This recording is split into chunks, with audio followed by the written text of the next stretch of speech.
Circulation. देखो body fluid circulation की बात करें तो फ्लूइड माने होता है जिसके पास बहने की क्षमता होती है। फ्लूइड की बात करें दो प्रकार का होता है, एक होता है आपका क्या नाम है एक्स्ट्रा सेलुलर, एक होता है इंट्रासेलुलर। इंट्रासेलुलर की बात करें सेल के अंदर होगा, एक्स्ट्रा सेलुलर की बात करें सेल के बाहर होगा, है ना। उसके फ्लूइड की बात करें तो हमारी बॉडी बेसिकली दो टाइप के फ्लूइड है, एक है ब्लड, दूसरा है लिम्फ। ब्लड की बात करें तो ब्लड के दो पार्ट होते हैं, एक का नाम होता है प्लाज्मा, एक का नाम होता है फॉर्म्ड एलिमेंट। प्लाज्मा की बात करें तो P से प्लाज्मा, P से 55% है ना। फॉर्म्ड एलिमेंट की बात करें 45%। प्लाज्मा में 90 से 12% पानी होगा, 6 से 8% प्रोटीन होगा और बाकी 0.5 से 1% आपके क्या नाम है आयंस और मिनरल्स हो जाएंगे। आयंस और मिनरल्स की बात करें नमक का मग्गा H3-। नमक मतलब Na+Cl- का मतलब कैल्शियम माइनस, Mg मतलब मैग्नीशियम माइनस, H3- आयन, हां है ना। उसके बाद हम आगे बात करें फॉर्म्ड एलिमेंट की और प्रोटीन की बात करें, तीन प्रकार के प्रोटीन्स होंगे। सबसे पहले फाइब्रोजन, उसके बाद एल्ब्यूमिन, उसके बाद ग्लोबुलिन। फाइब्रोजन की बात करें तो ब्लड क्लॉटिंग कराएगा, एल्ब्यूमिन की बात करें तो ऑस्मोटिक कंट्रोल कराएगा, ग्लोबुलिन की बात करें डिफेंस मैकेनिज्म कराएगा। प्रोथ्रोम्बिन भी एक प्रोटीन है जो कि प्लाज्मा प्रोटीन है। जितनी भी इनएक्टिव प्लाज्मा प्रोटीन होती है जो सारी की सारी लीवर बनाता है। सही बात है गलत बात है? सही बात। आगे बातें करें तो फॉर्म्ड एलिमेंट तीन प्रकार के हो जाएंगे, आरबीसी, डब्ल्यूबीसी, प्लेटलेट। तीनों का फॉर्मेशन करता है रेड बोन मैरो। कौन करेगा? Red bone marrow. आरबीसी की बात करें रेड ब्लड कॉर्पस्कल 5 से 5.5 मिलियन पर मिलीमीटर क्यूब। डब्ल्यूबीसी की बात करें 6 से 8,000 पर मिलीमीटर क्यूब। प्लेटलेट्स की बात करें 1.5 से 3.5 लाख पर मिलीमीटर क्यूब। आरबीसी की बात करें लाइफ स्पैन 120 दिन होगा, डब्ल्यूबीसी की बात करें लाइफ स्पैन 10 से 20 दिन होगा, प्लेटलेट्स की बात करें 1 से 2 हफ्ते, हाँ है ना। आरबीसी की बात करें तो ये इन्यूक्लिएटेड होती है, lack of nucleus, lack of क्या नाम है सेल ऑर्गेनेल्स। उसके बाद बात करें तो आरबीसी के अंदर हीमोग्लोबिन होता है। हीमोग्लोबिन 12 से 16 ग्राम पर 100 ml ब्लड होता है। आरबीसी का काम होता है ऑक्सीजन ट्रांसपोर्ट और कार्बन डाइऑक्साइड ट्रांसपोर्ट, मतलब बेसिकली बोल सकते हो गैसियस ट्रांसपोर्ट। डब्ल्यूबीसी का काम होता है डिफेंस मैकेनिज्म। प्लेटलेट्स का काम होता है ब्लड क्लॉटिंग। प्लेटलेट का नंबर अगर कम होगा तो आपको हो जाएगा क्लॉटिंग डिसऑर्डर। प्लेटलेट के फॉर्मेशन की बात करें तो बोन मैरो में एक बड़ी सी सेल होती है, नाम होता है मेगाकैरियोसाइट। उसके बहुत सारे टुकड़े कर दीजिए, आपकी बन जाएगी प्लेटलेट्स, कहानी होगी खत्म। डब्ल्यूबीसी की बात करें दो प्रकार की होगी, ग्रेन्युलोसाइट और एग्रेन्युलोसाइट। ग्रेन्युलोसाइट की बात करें तो आपका वैसोफिल, यूसिनोफिल, न्यूट्रोफिल, बहन याद रखना ग्रेन्युलोसाइट। और एग्रेन्युलोसाइट की बात करें मोनोसाइट, लिम्फोसाइट। ग्रेन्युलोसाइट की बात करें तो आपके वैसोफिल 0.5 से 1%, यूसिनोफिल 2 से 3%, मोनोसाइट 6 से 8%, न्यूट्रोफिल 60 से 65% और लास्ट में जी लिम्फोसाइट 20 से 25%। No longer monkey eats banana याद रहेगा। नो माने न्यूट्रोफिल, लॉन्गर मतलब आपका लिम्फोसाइट, फिर उसके बाद मोनोसाइट, फिर उसके बाद आपका वैसोफिल, उसके बाद यूसिनोफिल, हाँ है ना।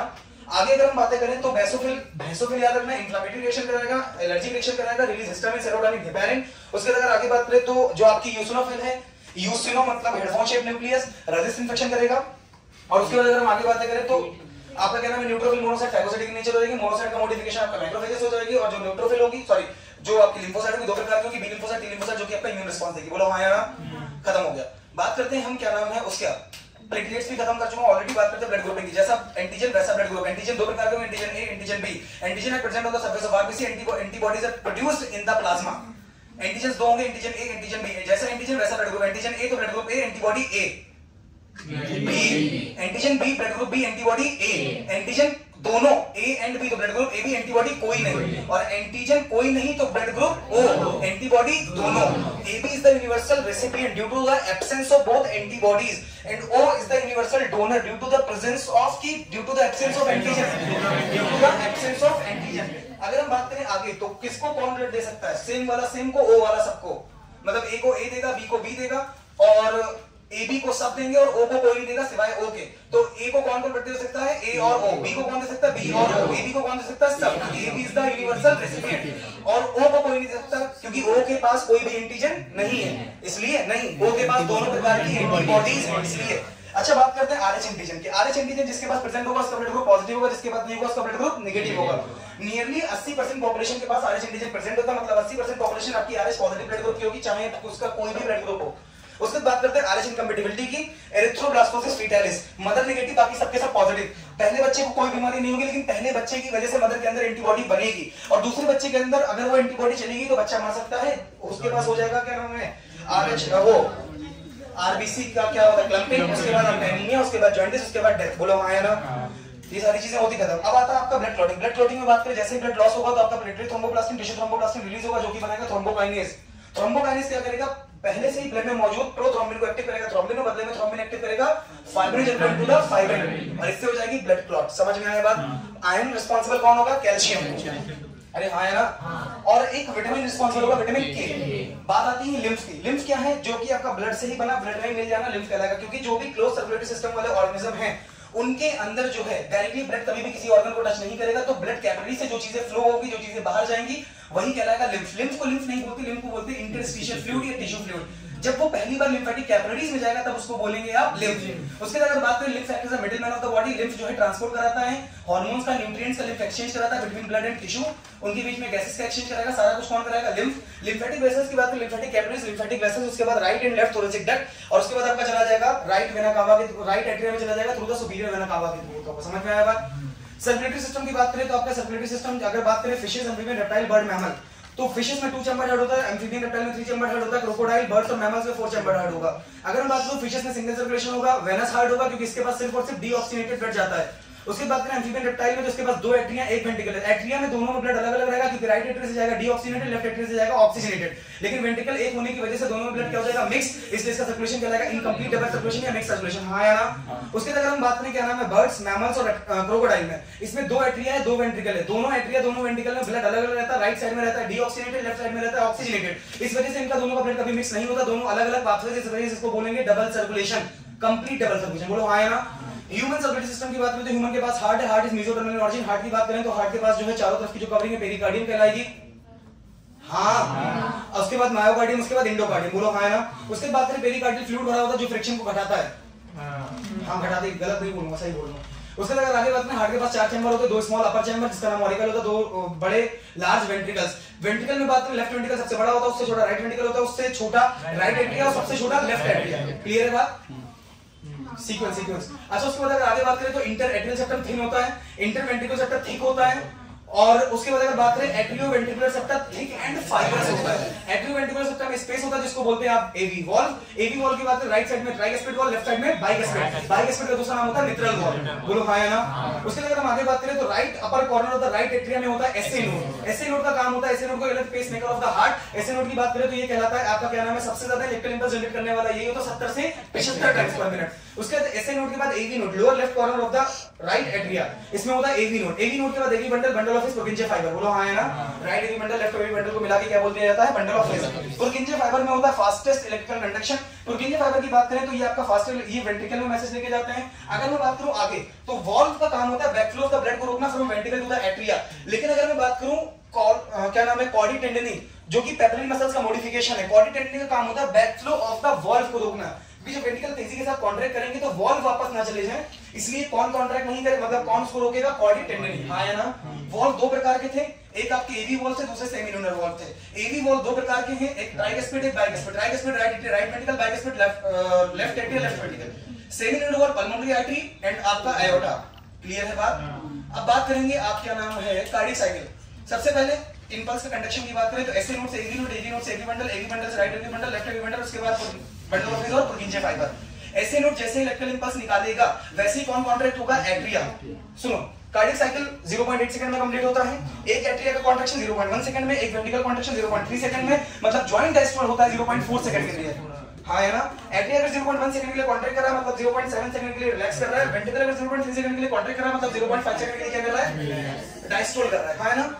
सीक्वेंस सिंपल सा है कि जब एसए नोड इलेक्ट्रिकल इंपल्स निकालेगा तो एट्रिया कॉन्ट्रैक्ट करेगा, इसको बोलेंगे एट्रियल सिस्टोल। एट्रियल सिस्टोल के बाद क्या होगा? एट्रिया दोनों एक साथ कॉन्ट्रैक्ट करेंगे, उसकी वजह से ब्लड नीचे जाएगा। नॉर्मली भी जाता है, अगर हम जॉइंट डायस्टोल से शुरू करें तो एट्रिया से ब्लड कहां जा रहा होगा? वेंट्रिकल में। नॉर्मली जा रहा होगा 70% जा रहा होगा। मतलब मैक्सिमम ब्लड कैसे जाता है? जॉइंट डायस्टोल में कि जॉइंट सिस्टोल में?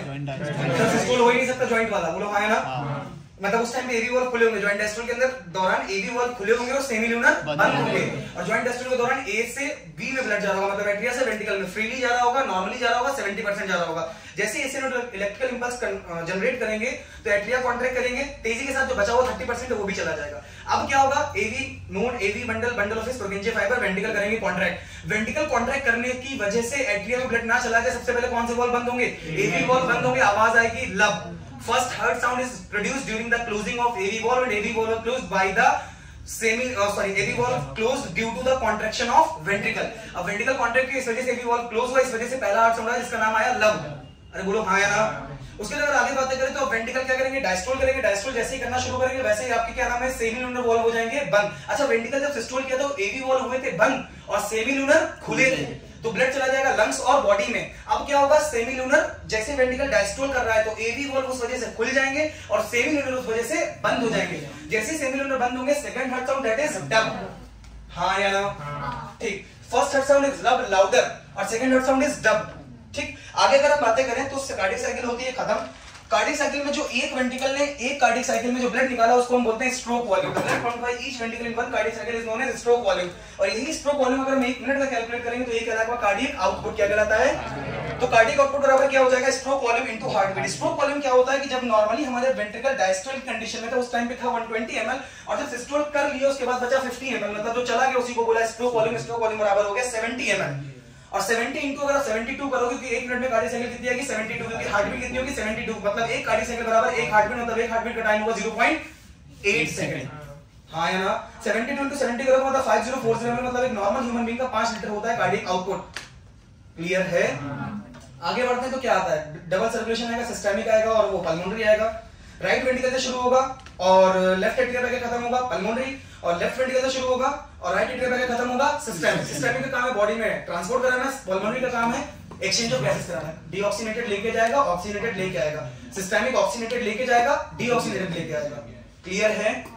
अच्छा, उसके बाद क्या बचा? ब्लड वेसल्स 3 प्रकार की होती हैं, कैपिलरीज होती हैं, वेन्स होती हैं, आर्टरीज होती हैं। आर्टरी में सबसे ज्यादा प्रेशर होता है, वेन्स में उससे कम प्रेशर होता है। कैपिलरीज सिंपली डिफ्यूजन कराती हैं। कैपिलरीज की बात करें, इनके पास वॉल्व, सॉरी कैपिलरीज के पास वॉल्व नहीं होते, आर्टरी के पास वॉल्व नहीं होते, वेन्स के पास वॉल्व होते हैं। आर्टरीज और वेन्स की बात करें 3 लेयर से बनी होती है, tunica interna, tunica media, tunica externa. Tunica externa fibrous होती है, ट्यूनिका मीडिया की बात करें स्मूथ मसल से बनी होती है, ट्यूनिका इंटरना की बात करें तो आपकी क्या नाम है? स्क्वामस एपिथेलियम से बनी होती है। कैपिलरीज भी स्क्वामस एपिथेलियम से बनी होगी, बोलो हां या ना? उसके बाद बात करें तो आपका डिसऑर्डर आ जाएगा। कुछ और बच रहा है बीच में? ईसीजी। ईसीजी की बात करें तो इलेक्ट्रोकार्डियोग्राम, और इसके पेपर की बात करें तो यही इलेक्ट्रोकार्डियोग्राम है। अगर मशीन की बात करें तो इलेक्ट्रोकार्डियोग्राफ है। उसके बाद करें तो पीक्यूआरएसटी था, P for atria, depolarisation of the atria. QRS की बात करें डिपोलराइजेशन ऑफ द वेंट्रिकल, और टी वेव की बात करें repolarisation of the ventricle. End of T wave की बात करें तो एंड ऑफ वेंट्रिकुलर सिस्टोल या end of ventricular diastole, beginning of joint diastole. हां है ना?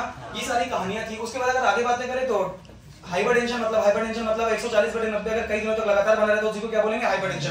क्योंकि नॉर्मल ब्लड प्रेशर 120/80, 120 बराबर सिस्टोलिक, 80 बराबर डायस्टोलिक। उसके बाद करें हाइपरटेंशन में 3 ऑर्गन अफेक्टेड होते हैं, ब्रेन, हार्ट, किडनी। याद रहेगा कौन कौन? Brain, heart, kidney. उसके बाद अगर हम आगे बातें करें तो आपका वो आएगा, क्या नाम है? एथेरोस्क्लेरोसिस, मतलब deposition of calcium, fat, cholesterol, fibrous tissue. कौन कौन? Calcium, fat, CFC. Very good. Calcium, fat, cholesterol and fibrous tissue. इनके डिपोजिशन से आर्टरी का ल्यूमेन नैरो हो जाएगा। जब ल्यूमेन नैरो होगा किसी ब्लड वेसल उसको बोलेगा एथेरोस्क्लेरोसिस। और अगर वही आर्टरी का हुआ तो आर्टेरियोस्क्लेरोसिस, और ऐसी आर्टरी का हो जो हार्ट की मसल तक लेके जाती है, कोरोनरी आर्टरी डिजीज। और अगर ऐसा हुआ कि ऑक्सीजन कम जाएगी तो हार्ट में पेन शुरू हो जाएगा, कहलाएगा एंजाइना पेक्टोरिस। हाँ है ना? उसके बाद left side of the body में पेन बढ़ता हुआ चला जाएगा, हार्ट कंडीशन हो जाती है। उसके बाद अगर यही मसल्स तक ऑक्सीजन कम पहुंचेगी तो हार्ट की मसल्स डैमेज हो जाएंगी और कहलाएगा आपका मायोकार्डियल इंफार्क्शन, और इसी की वजह से होता है आपका हार्ट अटैक। क्या होता है? Heart attack. उसके बाद अगर हार्ट जितना ब्लड पंप करना चाहता है उतना ब्लड पंप नहीं कर रहा तो कहलाएगा हार्ट फेलियर। उसके बाद अगर अचानक से किसी भी वजह से चाहे स्टेनोड का डिसफंक्शन हो जाए, कुछ भी हो जाए, तो अगर इमीडिएटली बिना किसी वजह से मतलब हार्ट स्टॉप बीटिंग सडनली, तो क्या कहलाएगा? Cardiac arrest. खत्म हो गया। रेगुलेशन की बात करें, रेगुलेशन भैया 2 तरीके का हो सकता है, या तो आपका कम कराओगे या तो हार्ट बीट बढ़ाओगे, सिंपैथेटिक और पैरासिम्पैथेटिक। और मेडुला ऑब्लोंगेटा रेगुलेट करता है वाया ऑटोनोमिक नर्वस सिस्टम के जरिए। कौन रेगुलेट करेगा? Medulla oblongata. ह्यूमन फिजियोलॉजी के कोई भी एक्टिविटी को कौन रेगुलेट करेगा? Medulla oblongata via autonomic nervous system. Autonomic nervous system के 2 पार्ट हैं, एक है सिंपैथेटिक, दूसरा पैरासिम्पैथेटिक। सिंपैथेटिक हार्ट बीट बढ़ाता है और पैरासिम्पैथेटिक हार्ट बीट नॉर्मल करता है। मतलब नॉर्मली अभी आप सबका क्या एक्टिव होगा? पैरासिम्पैथेटिक, लेकिन मेरा क्या एक्टिव होगा? सिंपैथेटिक। बोलो हाँ है ना? एड्रेनलिन, नॉरएड्रेनलिन, थायरॉक्सिन, तीनों का काम है हार्मोन, मतलब आपका क्या नाम है? हार्ट बीट को बढ़ाना। ये हार्ट बीट बढ़ाता है by increasing the ventricular contraction and ultimately cardiac output बढ़ा देंगे। लेकिन एसिटाइलकोलिन हार्ट बीट घटाता है। That's all.